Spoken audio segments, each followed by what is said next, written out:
em novos tempos. Nós já temos visto algumas medidas sendo tomadas e essas situações que surgem e que irão surgir só vai servir para refinar o ouro.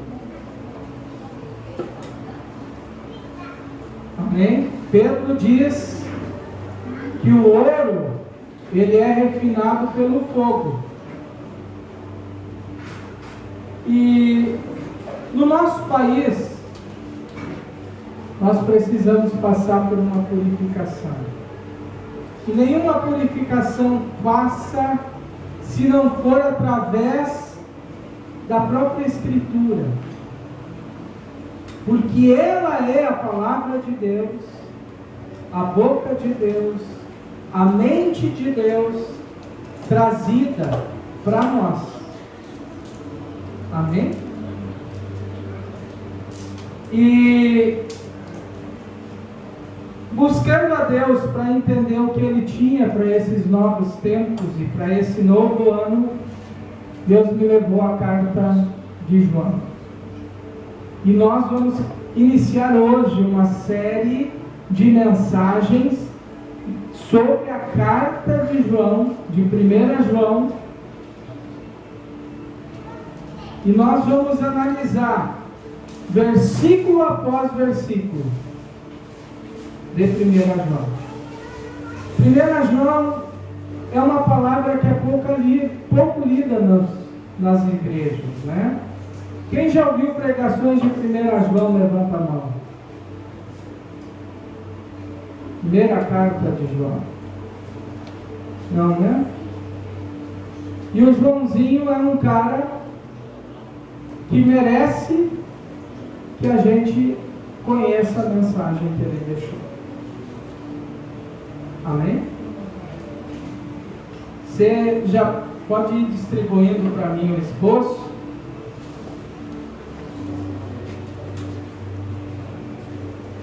Alguns projetos meus para esse ano também. E eu quero já deixar para vocês aqui. Preste atenção. Se você conhece algum casal que está passando por alguma dificuldade e que precisa de alguma terapia, eu vou iniciar o meu consultório. A reforma do meu escritório ali foi para isso, porque eu tenho a formação de terapia familiar. Eu quero usar isso para ajudar casais. Qual será o custo disso? 0. Se você vai consultar um terapeuta, você vai pagar, né? Vai consultar um psicólogo, é R$100 a consulta. Aí, por alto. Sim ou não? Vocês vão ter um terapeuta que está oferecendo isso de graça. Mas o meu foco é atender casais. Certo? Porque a minha formação é terapia familiar. Ok? Então o meu tema é assunto, é família. E aí, não deixe os casais se separarem, terminar a história. Envia eles aqui, que a gente vai atender eles com maior carinho. Amém? Esse é um dos projetos que eu tenho para 2023. Ok? E a igreja vai caminhar também em novos horizontes. E para isso, a gente vai precisar da ajuda e do apoio de todos. Amém?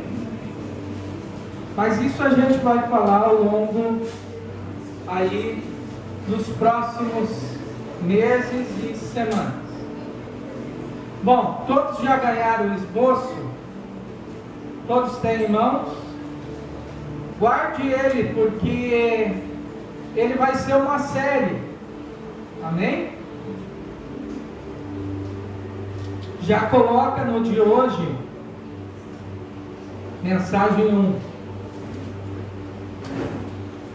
E o texto que nós vamos ler é a introdução da carta de 1 João. Não é o Evangelho de João, é a carta de João, que está lá quase no finalzinho da Bíblia. Tá? Quem tem a Bíblia de Estudo do Discipulado é a página 1823. 1823. Certo?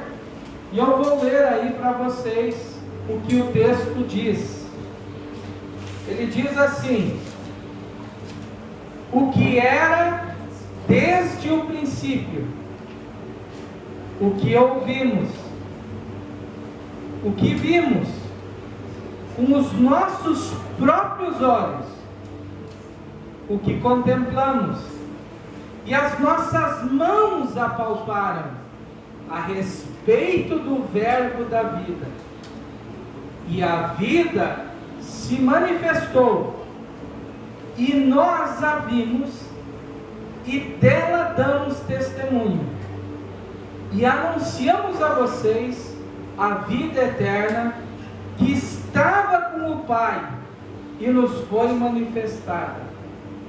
O que vimos e ouvimos, anunciamos também a vocês, para que também vocês tenham comunhão com o Filho, Jesus Cristo.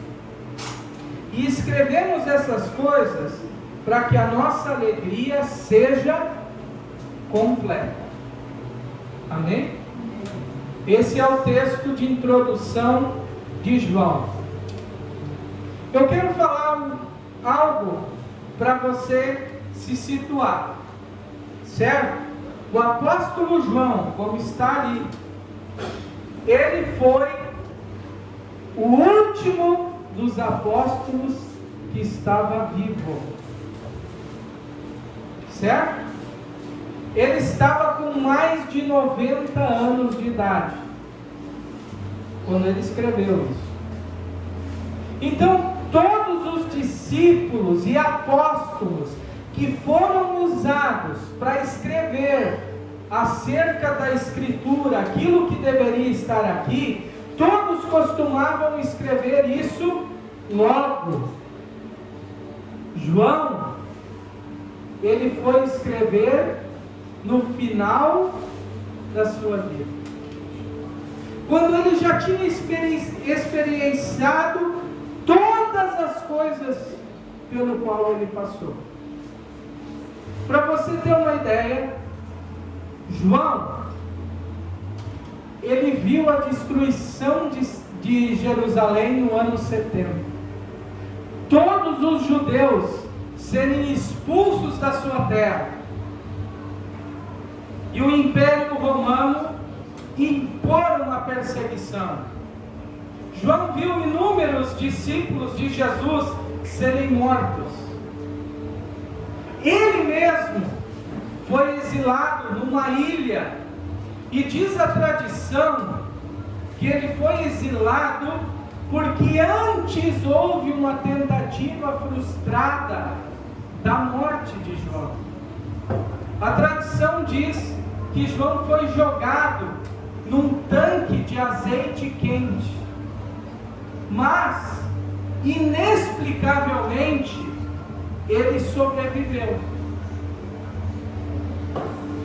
E ao sobreviver, vieram as pessoas e disseram que Jesus havia dito acerca de João que ele ficaria vivo até que Jesus voltasse. Então as autoridades ficaram com medo de João se tornar um mito e um mártir maior, e o exilaram na ilha de Patmos. E lá ele ficou prisioneiro por muitos e muitos anos. Ali inclusive ele recebeu a visão do Apocalipse. Mas depois ele sai dessa ilha e ele se torna pastor em Éfeso. E ali ele morre de velhice. É o único dos apóstolos que morreu de velhice. de morte natural, devido, provavelmente, a esse medo que eles tinham de tentar matá-lo novamente e mesmo assim ele não morrer. Certo? E João então, ele escreve a sua carta para a igreja pós-destruição de Jerusalém e fortemente sendo perseguida, mas com outro problema grave: heresias sendo implantadas nos falsos ensinos de falsos mestres. Certo? Então João, ele olha todo esse contexto e aí ele resolve escrever essa carta. Então, o que eu quero dizer com isso? A igreja nos dias de hoje não está diferente. A única coisa que ela não tem é uma perseguição, mas ela está sob muita influência de falsos ensinos que precisam ser combatidos. Porque nós cantamos hoje: todo joelho vai se dobrar diante de Jesus. Mas para esse joelho se dobrar diante de Jesus, é preciso haver um arrependimento sincero e uma entrega real ao senhorio de Cristo. E seguir o evangelho puro e simples que Jesus deixou. Eu sei que tem muitas pessoas que oram por um avivamento no país. Não há avivamento sem centrar-se na Escritura primeiro, e a partir desse centrar-se na Escritura, surgir um verdadeiro arrependimento. A história dos avivamentos mundiais, elas se deparam nisso: contato com a Escritura, reconhecimento da ação pecaminosa no ser humano, arrependimento. Então, esses novos tempos que nós queremos, precisa passar por um evangelho puro e simples. E João tenta trazer de volta a igreja daqueles tempos a esse evangelho puro e simples de Jesus. Amém? Então eu separei algumas frases aí no nosso esboço para nós entendermos bem o que ele trata nesses primeiros 4 versículos, certo? Ele fala o seguinte: o que desde o princípio, o que era desde o princípio, e ele coloca a expressão: o que ouvimos, o que vimos com os nossos próprios olhos, o que contemplamos e as nossas mãos apalparam. São palavras de alguém que foi uma testemunha autêntica. Os olhos dele viram Jesus, as mãos dele apalparam Jesus, os ouvidos dele ouviram a voz de Jesus, os olhos viram, ele contemplou. E eu fico pensando, irmãos, quando ele estava escrevendo isso, quantas lembranças de Jesus ele deve ter tido naquele momento? Quantas histórias ele deve ter pensado naquele momento, quando ele escreveu isso? Então, João era uma testemunha de Jesus, certo? Jesus, antes de ir embora, ele falou falou para aqueles discípulos dele que estavam em Jerusalém: ficai em Jerusalém, até que do alto sejais revestidos de poder, e então sereis minhas testemunhas, tanto em Jerusalém, quanto em Samaria, quanto na Judeia, quanto até os confins da terra. Essa palavra testemunha, no grego, é a palavra mártir, certo? Quando nós olharmos essa palavra testemunha no grego, ali está escrito a palavra mártir. Ou seja, só é uma testemunha verdadeira aquela que de fato está falando o que viu, ouviu, contemplou e apalpou. Amém? Então esse é o primeiro aspecto que eu quero que vocês entendam nesse texto. A palavra mártir, no original grego, quer dizer testemunha verdadeira, não uma falsa testemunha. Segurem isso, porque eu vou voltar a esse assunto daqui a pouco. Amém? Segundo ponto, ele disse que a vida de Deus se manifestou entre os homens. Ele fala no versículo 2: e a vida se manifestou, e nós a vimos e dela damos testemunho, e anunciamos a vocês a vida eterna que estava com o Pai e nos foi manifestada. Amém? Essa outra palavrinha grega é de extrema importância. Zoe. Zoe quer dizer vida de Deus.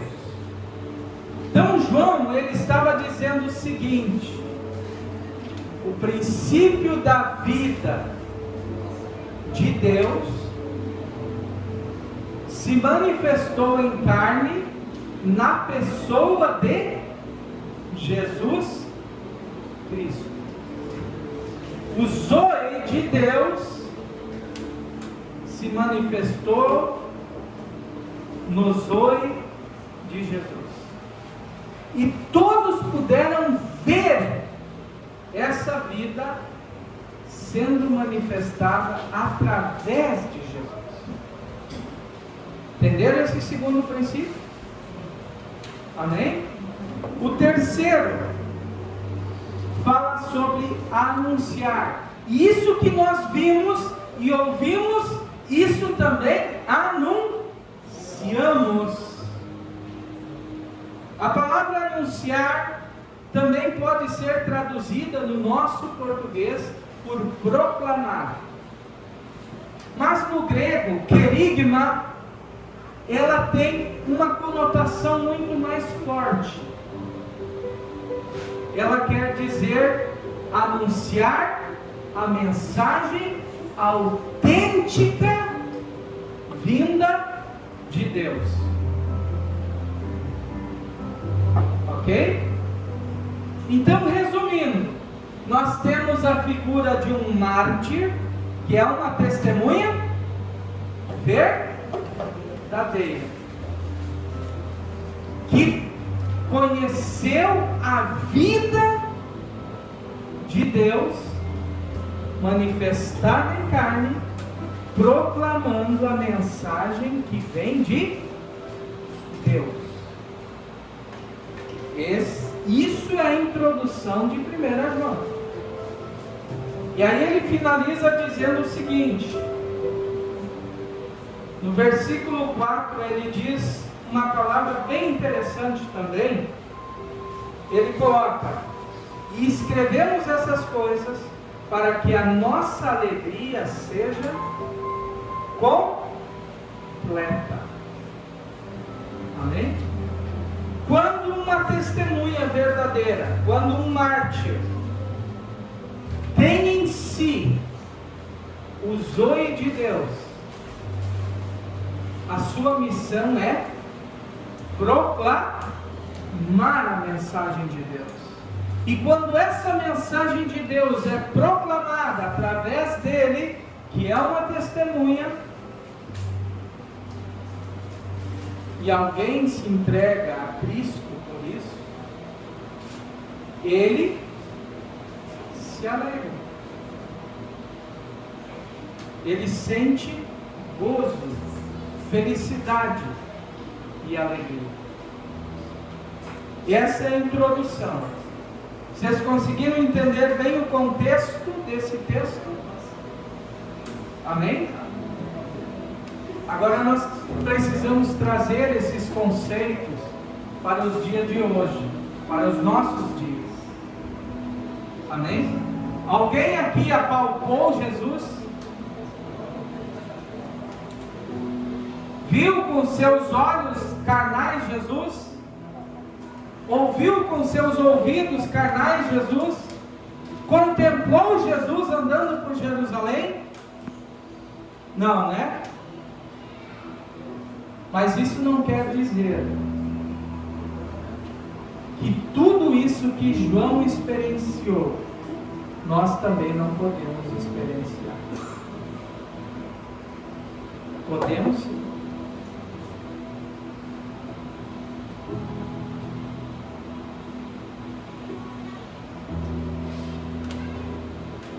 Bom, e agora nós vamos trazer esse conceito para os nossos dias. Amém? A segunda parte do nosso material diz o seguinte: a perseguição aos cristãos do primeiro século produziram mártires que iam até a morte sem negar a Cristo. Muitos cristãos do primeiro século não conheceram Jesus, não foram discípulos de Jesus. Quem concorda comigo? Sim ou não? Mas mesmo assim, a experiência que eles tinham numa caminhada e num relacionamento com Cristo pela fé, os fizeram permanecer firmes até a própria morte. Um dos pais da igreja, chamado Policarpo, ele foi pastor em Esmirna. Chamaram ele para que ele negasse a Cristo e se submetesse a César, ou seja, se ajoelhasse diante de César. Se ele assim não fizesse, ele seria condenado à fogueira. E olha a frase que ele diz em sua defesa: há 86 anos eu tenho sido seu servo, e ele nunca me faltou. Como eu blasfemarei contra o meu rei que me salvou?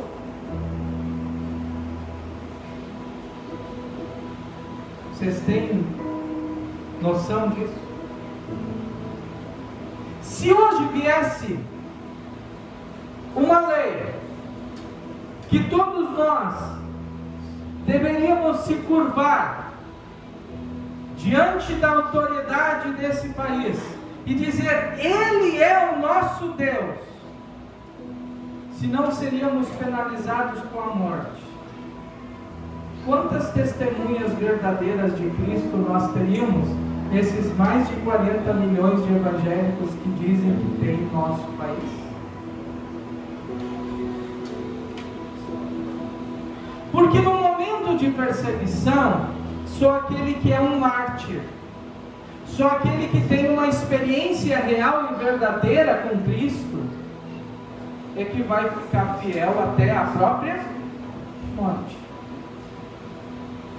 Uma pessoa que não tem essa experiência, que conhece Cristo apenas intelectualmente, mas não relacionalmente, ela de fato não é um mártir, ela é uma testemunha falsa, porque não tem a experiência. Os olhos não viram, e quando eu falo olhos, são os olhos da fé. Os ouvidos não ouviram, e são os ouvidos da fé. Eles não contemplaram ainda o Cristo verdadeiro. Então, diante desses novos tempos, o que a igreja está precisando? De mártires. De mártires não que vão para a morte, mas de mártires que venham a falar de Jesus com experiência, com vivência, com conhecimento de causa. É isso que nós estamos precisando. É isso que o nosso país precisa. Testemunhas verdadeiras de Jesus surgindo. E esse é o verdadeiro avivamento. O avivamento tem que começar no interior de cada um de nós. Porque todo avivamento começou com uma, duas pessoas que tiveram essa experiência e se tornaram mártires. Estão entendendo isso? Amém? Segundo ponto, falar sobre essa vida, sobre esse zoe. Esta vida de Deus é manifesta em todo aquele que nasceu verdadeiramente de novo.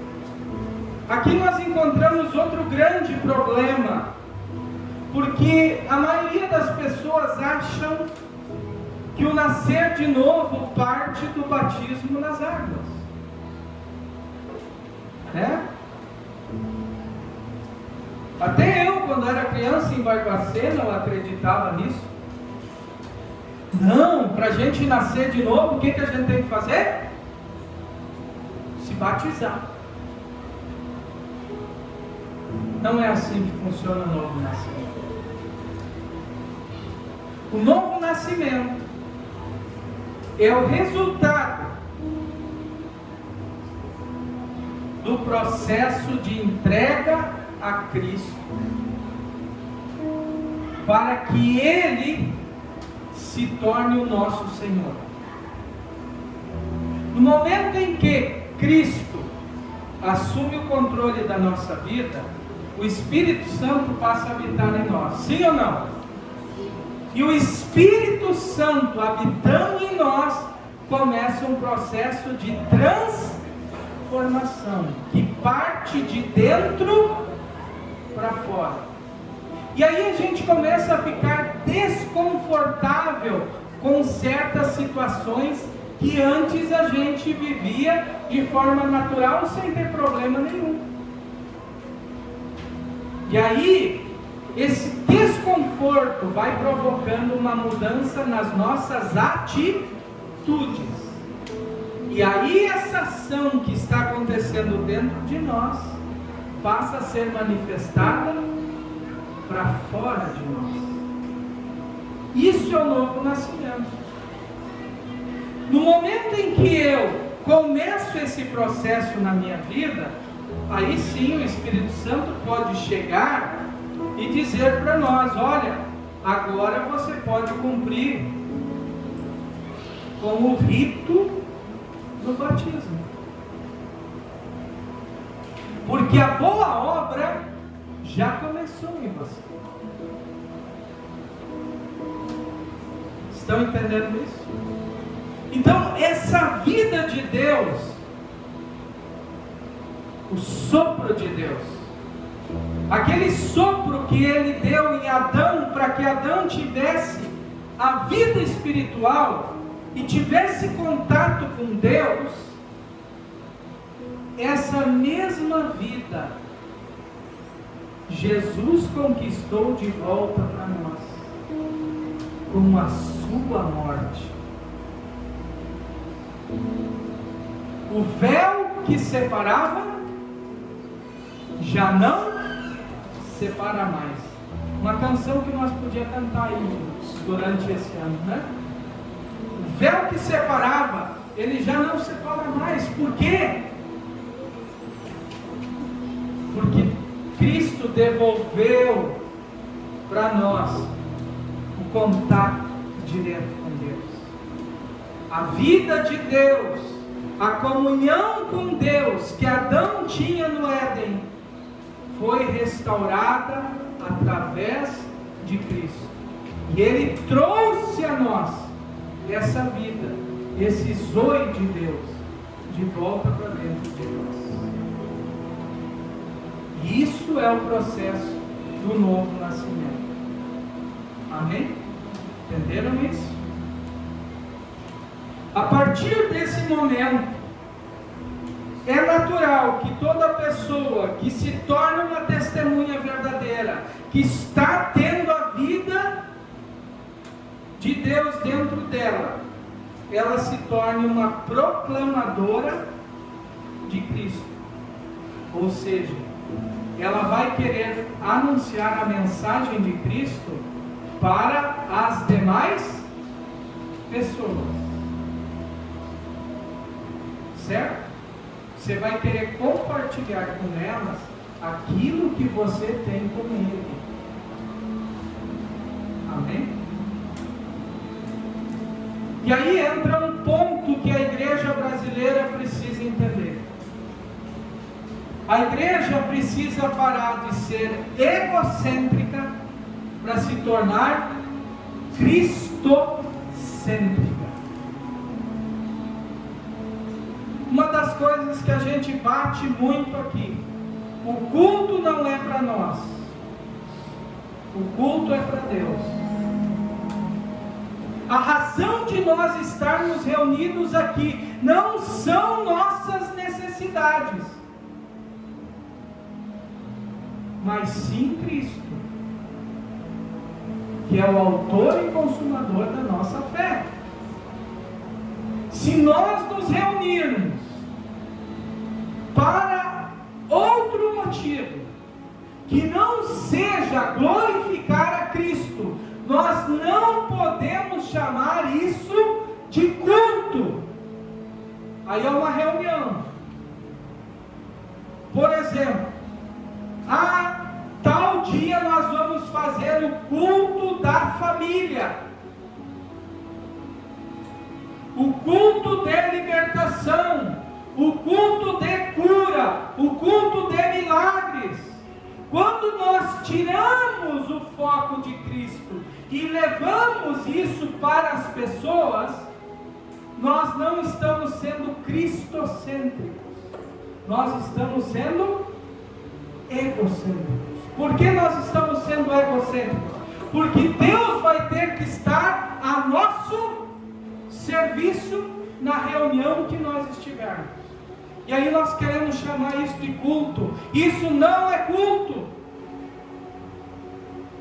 A ação e o milagre e o poder de Deus podem se manifestar na nossa vida, se esta for a sua vontade, em qualquer momento de nossa vida. Não precisa de um culto para isso. Se eu estou passando por uma dificuldade e eu lá orar e dizer: Deus, eu preciso da tua ajuda agora, Ele não vai dizer: espera quarta-feira às 20 horas, que lá daí no culto eu vou te abençoar. Ele vai te abençoar no momento que você precisa. Basta orar, porque você é um mártir. Olha a igreja primitiva, era assim que eles faziam culto? Não. Era assim que eles conduziam a vida deles, de culto em culto. Eu só alimento a minha fé no culto. Não. Era todo dia. João falou, nós adoramos a Deus é com os nossos atos.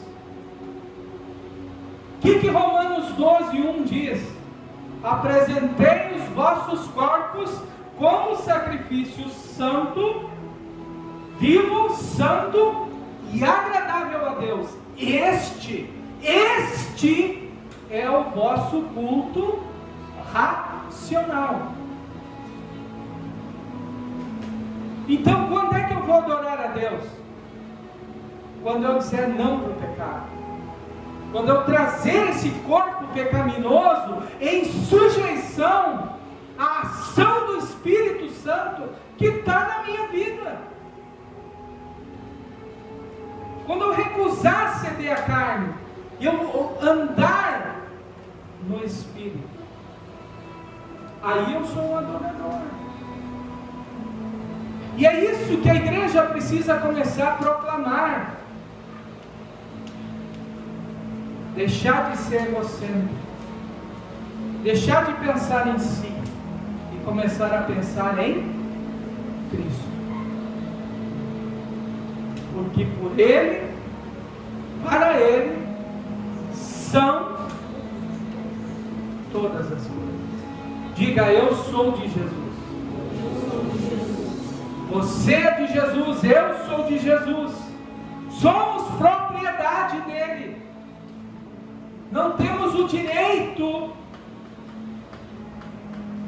de decidir por nós mesmos. Ou Cristo se torna o Kyrios, o Curios, conforme alguns, o Senhor absoluto. Ou nós não somos seguidores. Aí nós não somos mártires. Somos o quê? Testemunhas falsas. Então João tem muito a nos ensinar, sim ou não? Ele viveu tudo isso.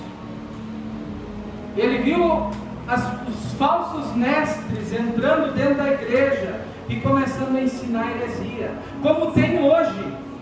A igreja que não é cristocêntrica é idólatra, porque está adorando a criatura e não o Criador. Se não está adorando o Criador, não é uma igreja verdadeira. Porque toda a igreja, o motivo dela se reunir tem que ser Cristo. Entenderam isso, irmãos? Bom, a partir do momento em que nós entendemos isso, nós anunciamos isso às pessoas, e como o céu se alegra com a salvação das pessoas, nós também temos que nos alegrar. Amém?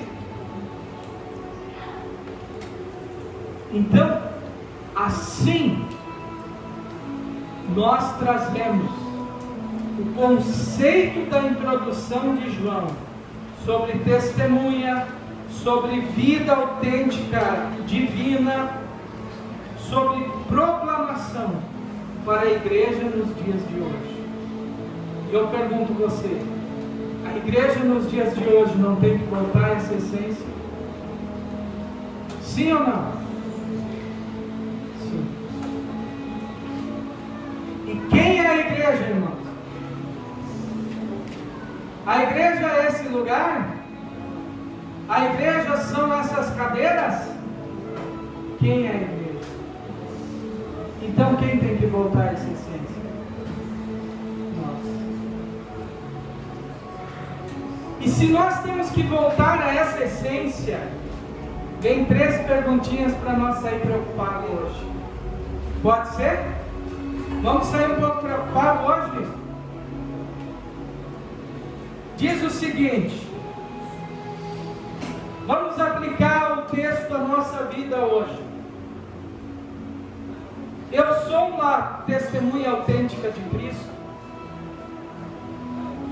Irmãos, nós temos conduzido a nossa vida como um mártir. Olhe para dentro de você um pouquinho. Se você quiser, ao som desse fundo musical aí, pode até fechar teus olhos e olhar para dentro de você. na segunda-feira, ou até mesmo quando você sair daqui, que você ficar com a sua família.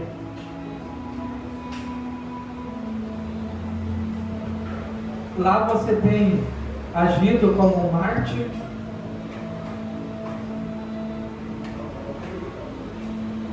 Cristo faz parte da sua vida, a ponto de você seguir o que Ele disse, praticar o que Ele disse? Você tem sido um mártir?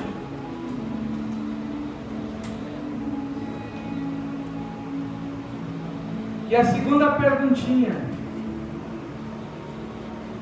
diz: o Espírito Santo tem modificado o meu interior? Ou seja, Zoe de Deus, a vida de Deus, a essência divina, ela tem modificado o meu interior?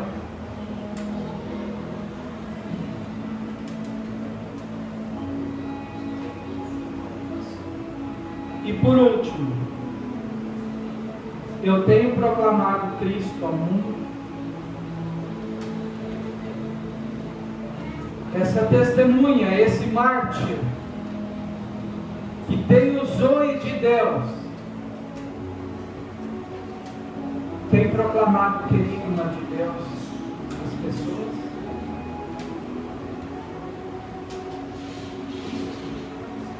Então, tudo isso tem a ver com os nossos dias. As pessoas têm que conhecer a essência do Evangelho. O Evangelho puro e simples, que diz: Jesus morreu por cada um de nós.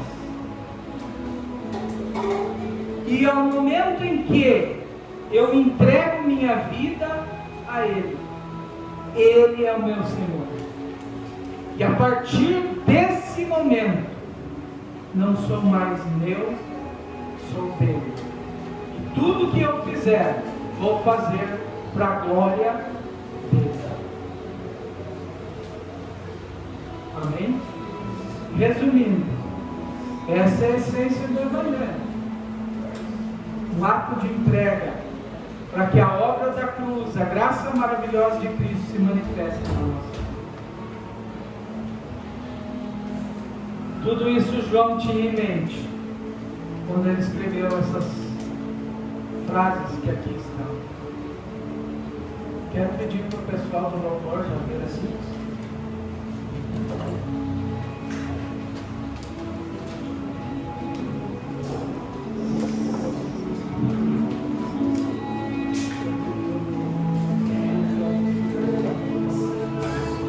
Nós vamos repetir uma canção que foi ministrada. E se você pode, coloque-se de pé.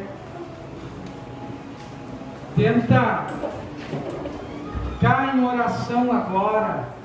Contemplação é a palavra melhor. Sabendo que um dia, e esse dia não está longe, todo joelho se dobrará e toda língua confessará. Cada um de nós, se não reconhecer o senhorio de Cristo em vida, o terá que fazer após a morte, para um ou para outro caminho. Então, canta essa canção que diz que Ele é teu dono.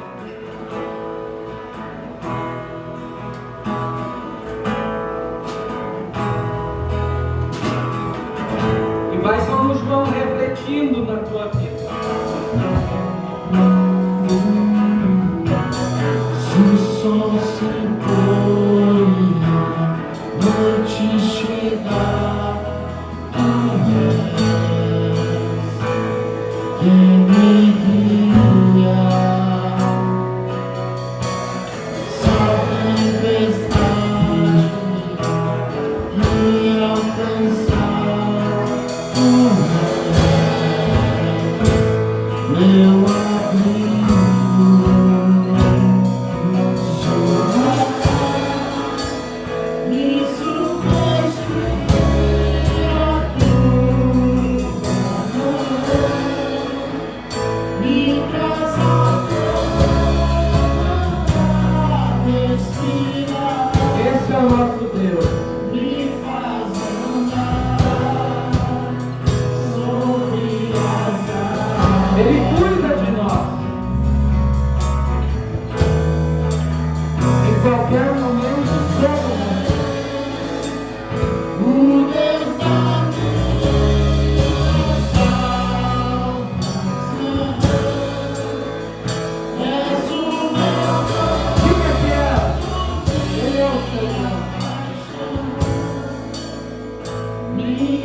Cristo é a razão de nós existirmos.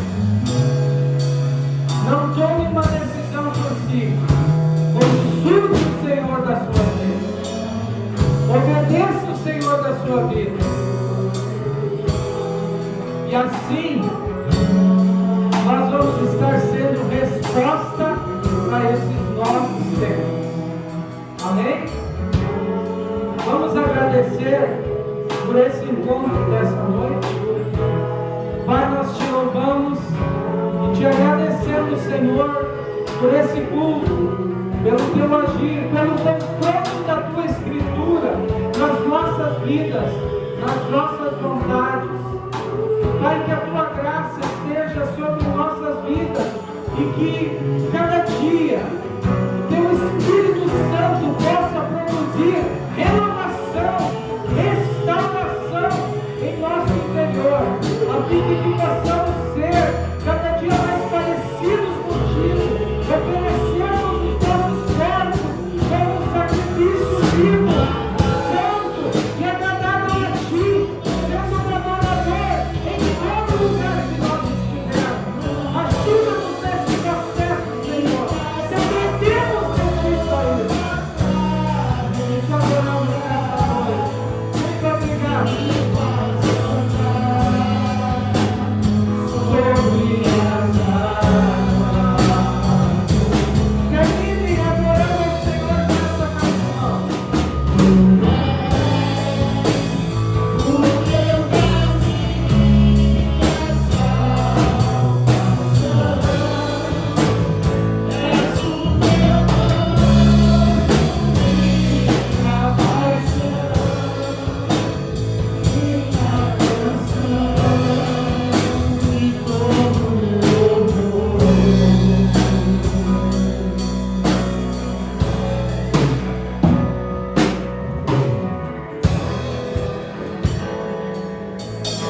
Glória a Deus. Amém? Que Deus abençoe o seu domingo. Reflita sobre as 3 perguntinhas e que cada um de vocês tenha uma semana abençoada com Jesus. Deus abençoe a todos.